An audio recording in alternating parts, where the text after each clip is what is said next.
In the history of warfare, there are officers who command from the rear, pushing their men into the meat grinder, and then there are those who lead from the front.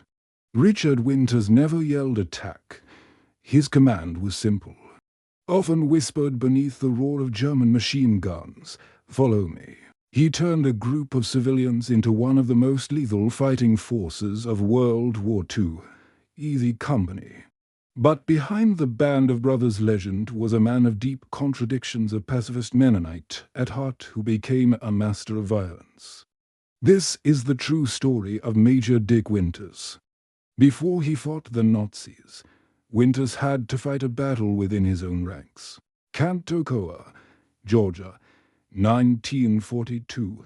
The men of Easy Company were being broken down by Captain Herbert Sobel, a tyrannical disciplinarian. Sobel was great at training, but incompetent in the field. Winters, a quiet lieutenant, was the opposite, calm, tactical, and beloved by the men. The tension reached a breaking point. Sobel tried to court-martial Winters. On trumped-up charges, the result was a mutiny. The sergeants of Easy Company put their careers on the line, threatening to resign rather than follow Sobel into combat. The brass intervened. Sobel was removed. And as the planes warmed up for the invasion of Europe, destiny placed the lives of 140 men into the hands of Dick Winters, June 6, 1944. D-Day. Winters landed in Normandy in total chaos. He had lost his weapon. He was miles off target, and his commanding officer was dead.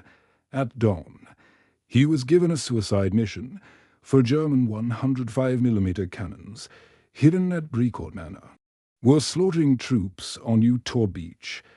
They were defended by a platoon of elite German paratroopers dug into a complex trench system. Winters had only 12 men. The enemy had 50. What happened next is still taught at the West Point Military Academy today as the perfect example of a small unit assault. Winters didn't hesitate. He engineered a masterpiece of violence, using suppressive fire and flanking maneuvers.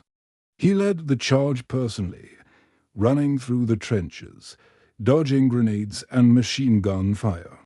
Winters and his men destroyed the guns one by one with TNT. By the time the smoke cleared, 12 Americans had defeated 50 Germans. They saved countless lives on the beach. But for Winters, the war was just beginning. War is not just about tactics. It's about the toll it takes on the soul.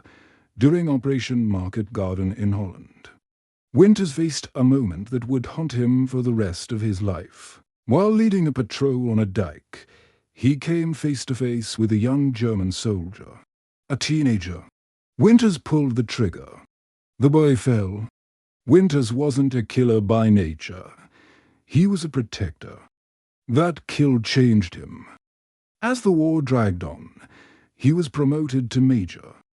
He was moved up the chain of command, away from the front lines. For a natural warrior, this was torture. He had to watch his friends, his brothers, go into the darkness, while he stayed behind in the command post. The guilt of survival began to weigh heavier than his gear. December 1944. The Battle of the Bulge. Easy Company was surrounded in the forest of Bastogne.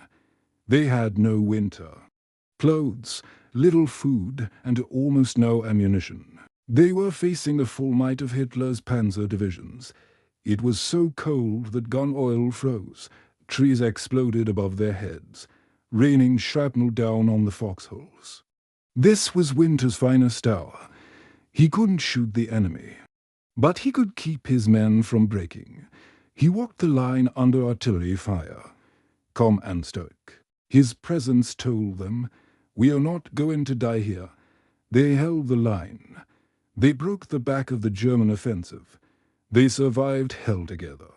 The journey that began on a dirt hill in Georgia ended at the top of the world. May 1945. Winters.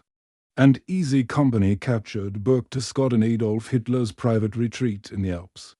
The Eagle's Nest. The men who had crawled through mud and blood were now drinking the Führer's private wine collection. Looking out over the conquered German lands, the war was over. Winters had survived. But he refused to stay in the army. He had seen enough death. He just wanted a quiet life. Richard. Winters passed away in 2011. At the age of 92, he requested a private funeral.